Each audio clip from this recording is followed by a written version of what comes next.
এখন তারেক রহমানের একটা হিসাব হতে পারে, তিনি চাইছেন আওয়ামী লীগ এখন আদালতে গিয়ে এই বিলের আইনগত ভিত্তি আছে কিনা, এই আইনটি সাংবিধানিক হয়েছে কিনা, এই আইনটি আন্তর্জাতিক আইনের ফ্রেমওয়ার্ক অনুযায়ী বৈধ হয়েছে কিনা, যে প্রশ্নগুলো জাতিসংঘ তুলেছে সে প্রশ্নগুলো তুলুক এবং সেটার মীমাংসা বাংলাদেশের সর্বোচ্চ আদালতে হোক।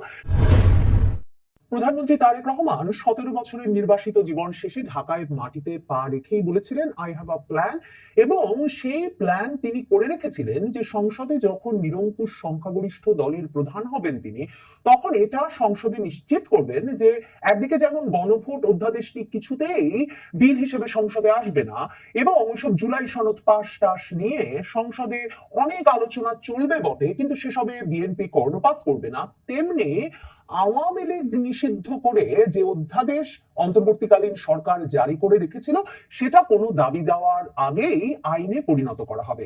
আজ সেই দিন যেদিন বিএনপি সরকার সংখ্যাগরিষ্ঠ দল হিসেবে বিএনপির সংখ্যাগরিষ্ঠতার সংসদ বাংলাদেশে সেই আইন অধ্যাদেশকে আইনে পরিণত করলো যার মাধ্যমে আওয়ামী লীগের কার্যক্রম নিষিদ্ধই থাকছে। আওয়ামী লীগের কার্যক্রম নিষিদ্ধ সংক্রান্ত সন্ত্রাস বিরোধী আইনের সংশোধনী বিল পাশ হয়েছে আজকে সংসদে। সন্ত্রাসী কার্যক্রমে জড়িত ব্যক্তি বা সত্তার কর্মকাণ্ড নিষিদ্ধ করার বিধান যুক্ত করে অন্তর্বর্তীকালীন সরকারের আমলে জারি করা সন্ত্রাস বিরোধী অধ্যাদেশটি সংশোধন সহ অনুমোদন করেছে জাতীয় সংসদ। আজ বুধবার দুপুরে এ সংক্রান্ত সন্ত্রাস বিরোধী সংশোধন বিল পাশ হয়। পাশ হওয়া বিলে অধ্যাদেশের বিষয়বস্তুতে কোনো পরিবর্তন আনা হয়নি, একেবারে হুবহু অধ্যাদেশটি পাশ করা হয়েছে।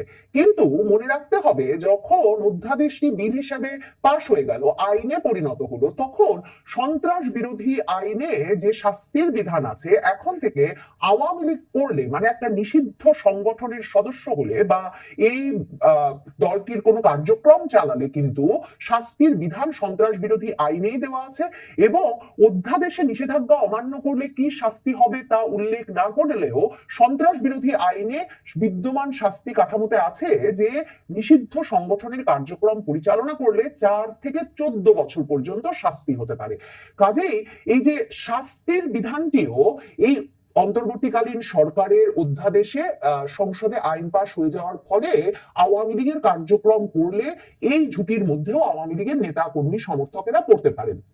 তারেক রহমানের এই যে উদ্যোগ, এর পেছনে হিসাবটা কি? কারণ অনেক তো বলা বলি হচ্ছিল যে তারেক রহমান নিজে যেমন বলেছেন নির্বাহী আদেশে তিনি কোনো রাজনৈতিক দল নিষিদ্ধ করার পক্ষে নন, আজকে যখন স্বরাষ্ট্রমন্ত্রী সালাউদ্দিন আহমেদ সংসদে বিলটি পাশের জন্য উত্থাপন করেন তখন কিন্তু বিরোধী দলীয় নেতা ডাক্তার শফিকুর রহমান আপত্তি জানিয়ে বলেছিলেন যে এ সংক্রান্ত একটা তুলনামূলক শীট, মানে অন্তর্বর্তীকালীন সরকারের অধ্যাদেশে কি ছিল আর বিলে কি আনা হয়েছে, এই তুলনামূলক শীটটা তারা নাকি 3 থেকে 4 মিনিট আগে পেয়েছেন, কাজে ওই কাগজপত্র তারা পুরো পড়তে পারেন নাই। বিরোধী দলীয় নেতা বলেছিলেন এটা একটা স্পর্শকাতর আইন, আইনটি পাশের জন্য তাদের আরেকটু সময় দেওয়া হোক।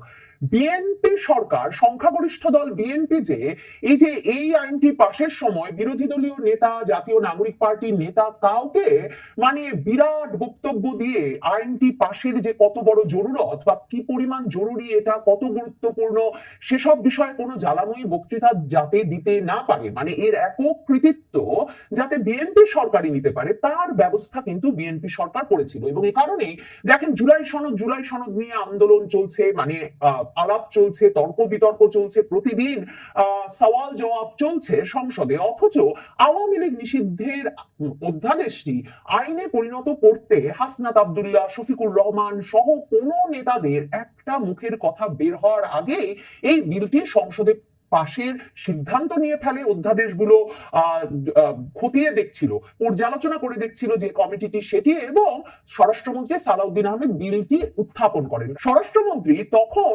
বিলটি সংসদে পাশ করার প্রস্তাব দিয়ে বলেন যে বিলটি একটি গণহত্যাকারী সন্ত্রাসী সংগঠনের নিষিদ্ধকরণ সংক্রান্ত সংশোধনী, আগের যে সন্ত্রাস বিরোধী আইন ছিল সেটা সংশোধনের জন্য, কারণ আগে সন্ত্রাস বিরোধী আইনে কার্যক্রম নিষিদ্ধের কিন্তু কোনো বিধান ছিল না, কোনো ব্যক্তি বা সত্তা সন্ত্রাস সন্ত্রাসী কার্যক্রমের সঙ্গে জড়িত থাকলে সরকার প্রজ্ঞাপন দিয়ে ওই ব্যক্তিকে তফসিলে তালিকাভুক্ত করতে পারত আর সত্তাকে নিষিদ্ধ ঘোষণা করতে পারত। মানে অন্তর্বর্তীকালীন সরকার যে অধ্যাদেশটা এনেছিল সেখানে রাজনৈতিক কার্যক্রম নিষিদ্ধের বিধান যুক্ত করা হয়েছিল, সেই সংশোধনীটি পাকাপাকি হলো। মানে সংগঠন হিসাবে কিন্তু আওয়ামী লীগ এখনো নিষিদ্ধ হলো না, মানে যেটা ইউনূস সাহেব বিদেশের বিভিন্ন ফোরামে গিয়ে বলেছেন যে তারা আওয়ামী লীগকে নিষিদ্ধ করেন নাই, কার্যক্রম নিষিদ্ধ রেখেছেন যতদিন না আওয়ামী লীগের নেতৃবৃন্দের বিচার শেষ হয় ততদিন পর্যন্ত। সেই জায়গাটি কিন্তু পাকাপাকি হলো এই সংসদে বিল পাশের মাধ্যমে। তার মানে বিএনপিও কিন্তু সেটাই করলো, আওয়ামী লীগকে সরাসরি নিষিদ্ধ করে নাই এই সংসদ, আওয়ামী লীগের রাজনৈতিক কার্যক্রম নিষিদ্ধ করে রেখেছে। এবং তখন সালাউদ্দিন আহমেদ মনে করিয়েছেন জামায়াতে ইসলামীর নেতাকে যে আপনারা এবং আপনাদের বন্ধুরা জাতীয় নাগরিক পার্টির সবাই মিলে একটা আন্দোলন করেছেন, নিশ্চয়ই সেটা বিরোধী দলীয় নেতার স্মরণ থাকার কথা। সেই আন্দোলনের প্রেক্ষিতে মোটামুটি বাংলাদেশে একটা জনমত সৃষ্টি হয়েছিল, সেই পরিপ্রেক্ষিতে তাদের কার্যক্রম নিষিদ্ধ করা হয়েছিল সন্ত্রাস বিরোধী আইনে, সেই অনুযায়ী নির্বাচন কমিশনে তাদের নিবন্ধনটা স্থগিত আছে। এই আইনের অনুবলে এই পরবর্তী সময়ে 47 অনুচ্ছেদ অনুসারে আইসিটি অ্যাক্টেও পরিবর্তন এনে সংগঠনের বিচারে বিধান যুক্ত করে সেই আইনটাও সংশোধন করা হয়েছে। সেই বিলটি কণ্ঠভোটে পাশের প্রস্তাব করেন সালাউদ্দিন আহমেদ এবং পাশ হয়ে যায়। মানে দেখেন, তারেক রহমানের সবচেয়ে নির্ভরযোগ্য ব্যক্তি বলে যাকে মনে হচ্ছে এই সরকার গঠনের পর, সেই ব্যক্তি কিন্তু সংসদে দাঁড়িয়েও বলেন নাই যে তারা ওই আন্দোলনে ছিলেন যে আন্দোলন থেকে আওয়ামী লীগ নিষিদ্ধের দাবি উঠেছিল। 2025 মে মাসে 8 তারিখে হঠাৎ করে হাসনাত আব্দুল্লাহ মানে একেবারে দপদপ করে হেঁটে তিনি যমুনার সামনে চলে যান এবং গিয়ে একদম একা একাই প্রায় কয়েকজন মাত্র নেতাকে সাথে নিয়ে, সেখানে নাহিদ ইসলাম, সার্জিস আলম কেউ তার সাথে ছিল না, একরকম তিনি রেগে মেগে গিয়ে উপস্থিত হয়ে বলেন যে আওয়ামী লীগ নিষিদ্ধকরণের কোনো উদ্যোগ দেখা যাচ্ছে না, আওয়ামী লীগকে এখনই নিষিদ্ধ করতে হবে। তারপর সেই গভীর রাতে মানে বৃহস্পতিবার রাত 10টার পরে তিনি যমুনার গিয়ে বসবার পর সেখানে গিয়ে ছাত্র শিবিরের নেতাকর্মীরা যুক্ত হতে থাকেন, যুক্ত হন জামায়াতে ইসলামী, খেলাফত মজলিস, হেফাজতে ইসলাম বাংলাদেশ সহ বাংলাদেশের ইসলামপন্থী দলগুলোর নেতারা, এবং তারপর শতাধিক নেতা কর্মী মিলে একটা জমায়েত তারা 9 তারিখেও চালিয়ে যান। 9 তারিখে জমায়েত আরেকটু বড় হয়, কিন্তু সেখানেও বিএনপি বা ছাত্র দলের কেউ গিয়ে যোগ দেয় না। সরকার বিরাট ব্যারিকেড করে ওই জমায়েতটিকে বড় করে দেখানোর চেষ্টা করলেও সংবাদ মাধ্যমের খবরে পরিষ্কার সবসময় কয়েকশো থেকে সর্বোচ্চ কয়েক হাজার লোককে জড়ো করতে পেরেছিল ওই সমাবেশে হাসনাত আব্দুল্লাহরা। 10 তারিখ আসিফ নজরুল, সৈয়দা রিজওয়ানা হাসান সংবাদ মাধ্যমের সামনে উপস্থিত হয়ে ঘোষণা দেন যে নির্বাহী আদেশের মাধ্যমে প্রজ্ঞাপন জারি করে অন্তর্বর্তীকালীন সরকার আওয়ামী লীগের রাজনৈতিক কার্যক্রম নিষিদ্ধ করার ঘোষণা দিয়েছে। এখন তারেক রহমান সেই কফিনের শেষ পেরেক ঠুকলেন। মানে তারেক রহমান যখন ক্ষমতায় আসবার জন্য বাংলাদেশে পৌঁছেছেন তখন তো বিশ্লেষকরা বলছিলেন যে নিশ্চয়ই ভারতের মতো দেশের কাছে তিনি এমন প্রতিশ্রুতি দিয়েছেন, সেনাবাহিনী, মার্কিন যুক্তরাষ্ট্রের কোন কোন পক্ষের কাছেও তিনি এমন একটা প্রতিশ্রুতি দিয়েছেন যে বাংলাদেশে চরমপন্থার যে বিকাশ ঘটেছে সেটার তিনি একরকমের নিয়ন্ত্রণে আনবেন এবং আওয়ামী লীগের রাজনৈতিক কার্যক্রমের উপর নিষেধাজ্ঞা তুলে নিয়ে একটা অন্তর্ভুক্তিমূলক রাজনীতি তৈরি করবেন। তারপর তারেক রহমান এই কাজটি করছেন কেন? তার প্ল্যানটা তাহলে কি? তারেক রহমানের প্ল্যান অনেকগুলো হতে পারে। এক, দেখেন এই বিলটি সংসদে পাশ হলে এরই মধ্যে কিন্তু জাতিসংঘ প্রশ্ন তুলে রেখেছে তারেক রহমান সরকারের কাছে যে আন্তর্জাতিক ফ্রেমওয়ার্কের আওতায় এই যে সন্ত্রাস বিরোধী আইনটি বাংলাদেশেও গৃহীত হয়েছিল, সেই 9/11 মানে মার্কিন যুক্তরাষ্ট্রের সারা বিশ্বে সন্ত্রাস বিরোধী যে যুদ্ধ, ওয়ার অন টেরর, সেটার প্রেক্ষিতে সেই সন্ত্রাস বিরোধী আইনে তো রাজনৈতিক দলের কার্যক্রম নিষিদ্ধ করা যায় না, মানে হিজবুত তাহরিরকে নিষিদ্ধ করে রাখা যায়, এরকম চরমপন্থী সংগঠনগুলোকে সারা পৃথিবীতে এতে নিষিদ্ধ করা হয়, কিন্তু একটা রাজনৈতিক দলের কার্যক্রম কিভাবে নিষিদ্ধ করা হয় সে প্রশ্ন তুলে রেখেছে। এখন তারেক রহমানের একটা হিসাব হতে পারে, তিনি চাইছেন আওয়ামী লীগ এখন আদালতে গিয়ে এই বিলের আইনগত ভিত্তি আছে কিনা, এই আইনটি সাংবিধানিক হয়েছে কিনা, এই আইনটি আন্তর্জাতিক আইনের ফ্রেমওয়ার্ক অনুযায়ী বৈধ হয়েছে কিনা, যে প্রশ্নগুলো জাতিসংঘ তুলেছে সে প্রশ্নগুলো তুলুক এবং সেটার মীমাংসা বাংলাদেশের সর্বোচ্চ আদালতে হোক। কিন্তু তারেক রহমান হয়তো জামায়াতে ইসলামী, জাতীয় নাগরিক পার্টির মতো দলগুলোকে এই নিয়ে তাকে বা তার সরকারকে উত্তপ্ত করা, বিরক্ত করা এবং এই নিয়ে ব্যাপক আন্দোলন এবং তর্ক বিতর্ক গড়ে তোলার কোনো সুযোগ দিতে চাইছেন না। সেটা হতে পারে একটা উদ্দেশ্য। তারেক রহমানের হিসাব আরেকটা থাকতে পারে। সেখানে তারেক রহমান ভাবতেই পারেন সামনে আসছে স্থানীয় নির্বাচন, বার কাউন্সিল সহ পেশাজীবী সংগঠনের নির্বাচনগুলো অনুষ্ঠিত হচ্ছে। বিসিবি বোর্ড থেকে পরিষ্কার যে বিএনপি সরকার কি ধরনের একাধিপত্য চাইছে সকল পেশাজীবী সংগঠনে এবং সকল এমনকি বিশেষায়িত সংগঠনে, বাংলাদেশ ক্রিকেট বোর্ডের মতো সংগঠনগুলোতেও। সেখানে তারেক রহমান নিশ্চিতভাবেই চাইছেন যে এইসব পেশাজীবী সংগঠন থেকে স্থানীয় সরকার নির্বাচনগুলোতেও বিএনপি তার একাধিপত্য ধরে রাখুক, আওয়ামী লীগ এই নির্বাচন থেকে বাইরে থাকুক। কারণ 12ই ফেব্রুয়ারি নির্বাচন হওয়ার পর থেকেই শেখ হাসিনা বলা শুরু করেছেন আওয়ামী লীগকে সব নির্বাচনে অংশগ্রহণ করতে হবে।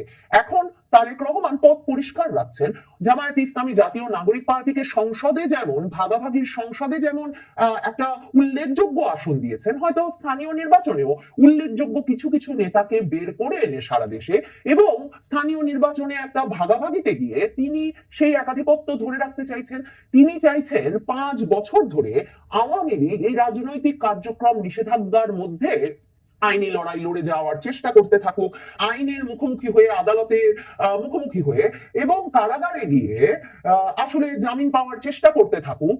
অন্যদিকে তিনি এই 5 বছর জামায়াতে ইসলামী, জাতীয় নাগরিক পার্টির সঙ্গে ভাগাভাগি করে একটা শাসন ব্যবস্থা চালিয়ে তো যেতেই পারেন। সেই 5 বছরকে আওয়ামী লীগ যদি 5 বছরের মধ্যে ফিরতে না পারে সদর্পে, 10 বছর বা 15 বছর করতেই বা অসুবিধা কি?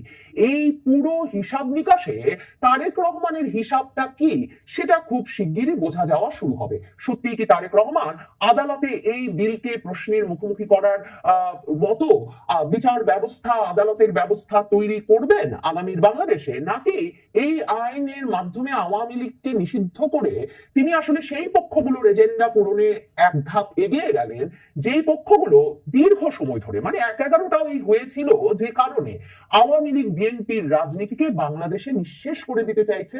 কারণ এটা তো জানা কথা, এখন আওয়ামী লীগ যদি বিএনপির কারণে, তারেক রহমানের কারণে আগামীর রাজনীতিতে ফিরতে না পারে, তাহলে আওয়ামী লীগ এক সময় না এক সময় নিশ্চয়ই ফিরবে এবং ফেরার পর নিশ্চিতভাবেই প্রথম তারা যাদেরকে নিষেধাজ্ঞার আওতায় আনবে এই সংসদে বিল পাশ করেই সেই দলটির নাম হবে বিএনপি। রাজনীতিতে যে শেষ কথা বলে কিছু নেই, আর কাউকেই